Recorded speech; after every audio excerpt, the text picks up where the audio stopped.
شروع اللہ کا نام لے کر جو بڑا مہربان نہایت رحم والا ہے۔ سب طرح کی تعریف اللہ ہی کے لیے ہے جو تمام مخلوقات کا پروردگار ہے، بڑا مہربان نہایت رحم والا، انصاف کے دن کا حاکم۔ اے پروردگار، ہم تیری ہی عبادت کرتے ہیں اور تجھی سے مدد مانگتے ہیں۔ ہم کو سیدھے رستے چلا، ان لوگوں کے رستے جن پر تو اپنا فضل و کرم کرتا رہا، نہ ان کے جن پر غصے ہوتا رہا اور نہ گمراہوں کے۔ آمین۔ شروع اللہ کا نام لے کر جو بڑا مہربان نہایت رحم والا ہے۔ الف لام میم۔ یہ کتاب یعنی قرآن مجید، اس میں کچھ شک نہیں کہ اللہ کا کلام ہے، پرہیزگاروں کے لیے رہنما ہے، جو غیب پر ایمان لاتے اور آداب کے ساتھ نماز پڑھتے اور جو کچھ ہم نے ان کو عطا فرمایا ہے اس میں سے خرچ کرتے ہیں، اور جو کتاب اے پیغمبر تم پر نازل ہوئی اور جو کتابیں تم سے پہلے پیغمبروں پر نازل ہوئیں سب پر ایمان لاتے اور آخرت کا یقین رکھتے ہیں۔ یہی لوگ اپنے پروردگار کی طرف سے آئی ہوئی ہدایت پر ہیں اور یہی لوگ کامیاب ہیں۔ جو لوگ کافر ہیں انہیں تم نصیحت کرو یا نہ کرو ان کے لیے برابر ہے، وہ ایمان نہیں لانے کے۔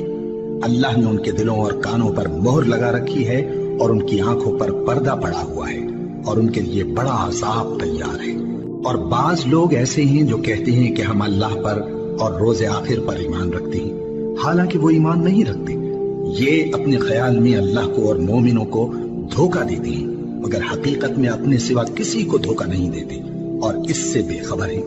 ان کے دلوں میں کفر کا مرض تھا، اللہ نے ان کا مرض اور زیادہ کر دیا اور ان کے جھوٹ بولنے کے سبب ان کو دکھ دینے والا عذاب ہوگا۔ اور جب ان سے کہا جاتا ہے کہ زمین میں فساد نہ ڈالو تو کہتے ہیں کہ ہم تو اصلاح کرنے والے ہیں۔ دیکھو یہ بلا شبہ مفسد ہے لیکن خبر نہیں رکھتے۔ اور جب ان سے کہا جاتا ہے کہ جس طرح اور لوگ ایمان لے آئے تم بھی ایمان لے آؤ تو کہتے ہیں بھلا جس طرح بے وقوف ایمان لے آئے ہیں اسی طرح ہم بھی ایمان لے آئے۔ سن لو کہ یہی بے وقوف ہیں لیکن نہیں جانتے۔ اور یہ لوگ جب مومنوں سے ملتے ہیں تو کہتے ہیں کہ ہم ایمان لے آئے ہیں، اور جب اپنے شیطانوں میں جاتے ہیں تو ان سے کہتے ہیں کہ ہم تمہارے ساتھ ہیں، اور مسلمانوں سے تو ہم ہنسی کیا کرتے ہیں۔ ان منافقوں سے اللہ ہنسی کرتا ہے اور انہیں مہلت دیا جاتا ہے کہ شرارت و سرکشی میں پڑے بہک رہے ہیں۔ یہ وہ لوگ ہیں جنہوں نے ہدایت چھوڑ کر گمراہی خریدی، تو نہ تو ان کی تجارت ہی نے کچھ نفع دیا اور نہ یہ ہدایت یاب ہی ہوئے۔ ان کی مثال اس شخص کی سی ہے جس نے شب تاریک میں آگ جلائی، جب آگ نے اس کے ارد گرد کی چیزیں روشن کی تو اللہ نے ان لوگوں کی روشنی زائل کر دی اور ان کو اندھیروں میں چھوڑ دیا کہ کچھ نہیں دیکھتے۔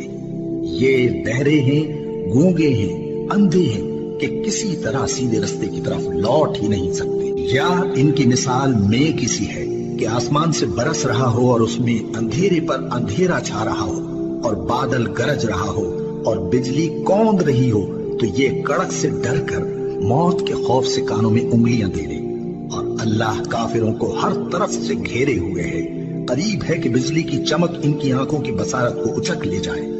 جب بجلی چمکتی اور ان پر روشنی ڈالتی ہے تو اس میں چل پڑتے ہیں، اور جب اندھیرا ہو جاتا ہے تو کھڑے کے کھڑے رہ جاتے ہیں۔ اور اگر اللہ چاہتا تو ان کے کانوں کی سنوائی اور آنکھوں کی بینائی دونوں کو زائل کر دیتا۔ بلا شبہ اللہ ہر چیز پر قادر ہے۔ لوگوں، اپنے پروردگار کی عبادت کرو جس نے تم کو اور تم سے پہلے لوگوں کو پیدا کیا تاکہ تم اس کے عذاب سے بچو، جس نے تمہارے لیے زمین کو بچھونا اور آسمان کو چھت بنایا اور آسمان سے مے برسا کر تمہارے کھانے کے لیے انواع و اقسام کے میوے پیدا کیے۔ بس کسی کو اللہ کا ہمسر نہ بناؤ، اور تم جانتے تو ہو۔ اور اگر تم کو اس کتاب میں جو ہم نے اپنے بندے پر نازل فرمائی ہے کچھ شک ہو تو اسی طرح کی ایک صورت تم بھی بنا لاؤ، اور اللہ کے سوا جو تمہارے مددگار ہوں ان کو بھی بلا لو اگر تم سچے ہو۔ پھر اگر ایسا نہ کر سکو اور ہرگز نہیں کر سکو گے تو اس آگ سے ڈرو جس کا ایندھن آدمی اور پتھر ہوں گے اور جو کافروں کے لیے تیار کی گئی ہے۔ اور جو لوگ ایمان لائے اور نیک عمل کرتے رہے ان کو خوشخبری سنا دو کہ ان کے لیے نعمت کے باغ ہیں جن کے نیچے نہریں بہہ رہی ہیں، جب انہیں ان میں سے